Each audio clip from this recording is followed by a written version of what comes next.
بل ښه مسلمان نه دی، دی کافر او بل داسې کافر دی.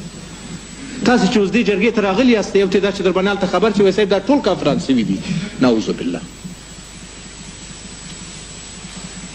ټول کلمې ورته لولو په مسلمان هیواد کې زیږېدلي یو چې دومره واړه زیږېدلي یو صاحب زموږ په غوږونو کې ملایانو اذانونه سوي دي، بیا لمونځ کوو صاحب، قرآن عظیم الشان مو لوستی دی، په تفسیر یې پوهېږو، 5 بنای مسلماني دلته جاري ده.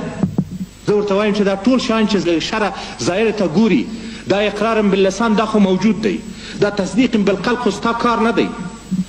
او بیا ته حضرت محمد صلی الله علیه و وسلم به په خپله په جهاد کې شرکت کولو، په جنگ احد کې د ده غاښ شهید سو، نو کافران به مسلمانان کول.